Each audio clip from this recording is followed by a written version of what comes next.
Hey everyone, Sophia here from mygreatchallenge.blogspot.com. Welcome back to the garden. Today I am building a table for my lettuce bed.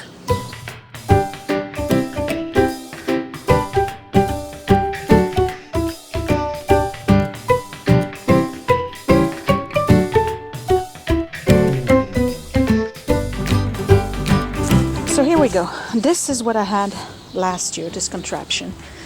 Except that it was upside down. I had this, the ground was here, and I had this as a garden bed, and then I have the poles that were coming out. This year I'm inverting it, and I'm going to use it on the deck over there, and that's going to be a garden just for lettuce and herbs, mesclun that you cut and regular lettuce. So how is this going to work? First, because I didn't show you how to build this, I'm just going to give you a quick rundown. You basically take 4x4, you cut them to size, you take those big boards right here, which are 10x12s, and you just put them this way all around, and pretty much you have a frame. All right. So again, this was upside down last year, so I had the ground, this was in ground, this was above the ground, and then I had those poles that were coming out above the ground as well. My intention at the time was to put another board and have like a raised bed that was fully raised, because this is almost 12, so that was going to be 2 feet.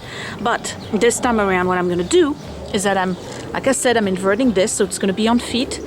This is going to stay exactly the way it is, but I'm going to fill up the entire bottom. So I have my plywood right here. I have 2x4s I'm going to use for bars to support everything. So this is entirely going to be covered. And once this is done, I have a special sealer. I'm going to coat the whole thing so that it's waterproof. I'm going to drill holes all around it for drainage, and I'm going to fill it up entirely with dirt and potting mix, and pretty much I'll have a raised lettuce bed. I already moved my table, I guess, upside down. I'm putting it on pallets right now. One, because I have leftover pallets, and two, because it's supposed to rain. So if it rains, at least this is not getting wet and I can continue to work. I already placed my middle board. This is not a fixed or anything, but these are 48x42. I have 2 more. What I need to do is really center this one to the middle of the table, and then the ones that go there, I need to notch them to fit right here on the corners, so that I can use deck screws here and deck screws there, and they're pretty much going to be fit around the poles. Quick change of plan. Instead of starting with the one in the middle, I figured I might as well just flush everything to the left and work my way out. So you've seen me cut a gazillion times already. I'm not going to show you that. Just rip this board so that it's flush here and on the other side. And then what I'm doing right now is that I'm measuring the notch that I'm going to have here. So I already have 5 1/4 here, 5 1/4. I'm just going to cut that out, do the same thing on the other side, and this will come off, and this will just basically come flush here and there.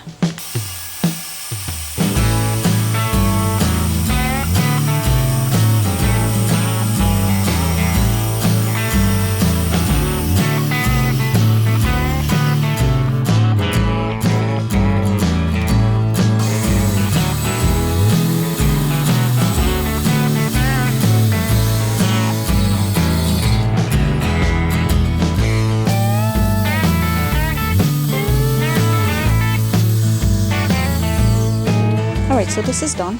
I have all 3 panels cut to size and ripped where they need to be ripped. This is what it looks like. This is again the bottom of my lettuce bed. What I need to do now is pretty much use my deck screws all around it, just bzz, bzz, bzz, all around. Then I have to take my 2x4s and reinforce those cuts right here. There. And once that's done, I then have to drill my holes for drainage. So I'm back in the yard. This is probably the 2nd day or 3rd day we're working on this. Let me just show you where we at. Last time I showed you I had all of the frame bottom installed. I've started putting the screws in, and then I have pieces of 2x4 that are right there where the seam is between those 2 boards, if you remember. I'm about to install another one here and another one over there, and basically these are anchored to the sides right here, and it's going to allow for the weight of the dirt that I'm going to put in to support the bottom so that it doesn't sag and eventually break in.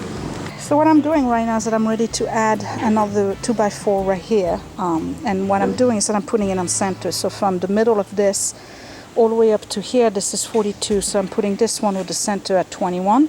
That way I can, you know, kind of get the support that I need, and it's distributed evenly.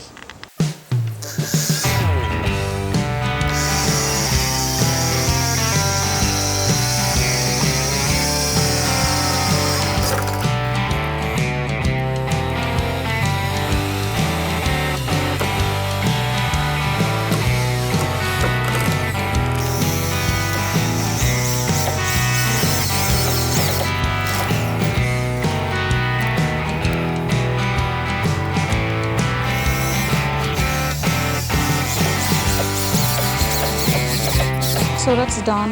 I have all of the screws all around it, and then I have all of the boards. This one's a bit larger because that's the one in the middle.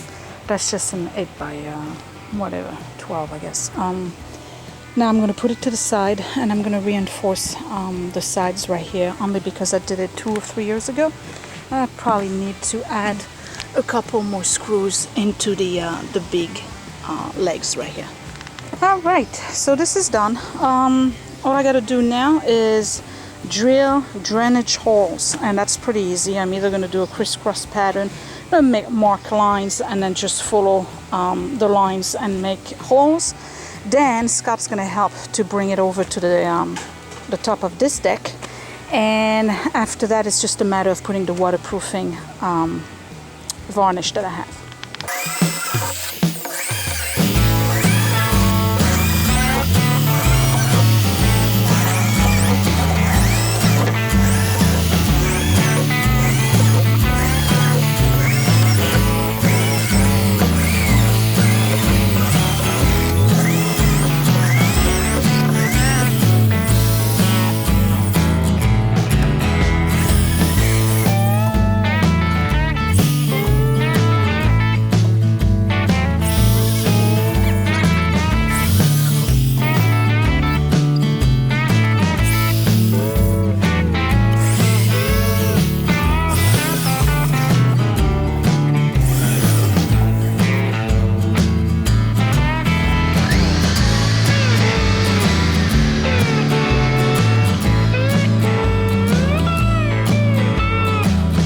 Well, that was a lot of holes. Okay, we're ready to turn it right side up and bring it onto the deck. And to recap, so here I have my vegetable garden. Right here I have my pallet deck. All of those videos are on my channel. Check out the links. And here's the raised lettuce bed. We stood in it. It can withstand at least 300 pounds, if not more. So this is perfect. The next step is going to be to put landscaper's fabric at the bottom, and then the sealer all around it on the side and here. I'll show you that in a second, or maybe we'll do it tomorrow, I'm not sure. But from far away, this is what it looks like. And this is not bad at all. So this is entirely going to be filled with herbs and lettuce and mesclun that you cut, and I may do, because it's a foot deep, I may actually be able to put more tomatoes or maybe some leeks or other winter vegetable like cabbage, things like that. Very happy with this project. It is time consuming because of the number of holes that one has to drill in order to provide adequate drainage. But other than that, I think this is going to look fantastic once it's completely filled up with vegetables and herbs and lettuce, and then with all of the vegetables on the other side having grown a bit, it's going to look really, really nice. Little update on the tomatoes. These are the San Marzano over here, and then the eggplant, peppers, the zucchinis I've picked up as well. The grape tomatoes are growing a lot. If you remember from the first video, I'm starting to get buds here from the peppers. The watermelon, however, is not doing too good, so I don't know, we'll see. At best, hello Vespa, hello, hello. At best I'll get some green, and that's about it. This is now day 3. I'm ready to seal my entire bed. I've already washed it with the deck bleach, which is kind of like a little gel. This is Thompson Water Seal multi-surface waterproofer, and you do not need to over apply, just one thin coat. This is what it looks like in my bucket, and I'm just gonna go ahead and apply this all on the inside as well as on the outside.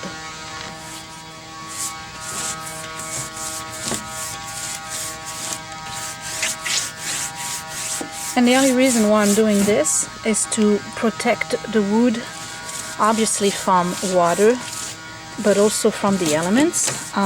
This is going to be staying outside all winter long and probably going to last years, because this is pressure treated wood on the outside. At least the frame is right there. That's pressure treated wood.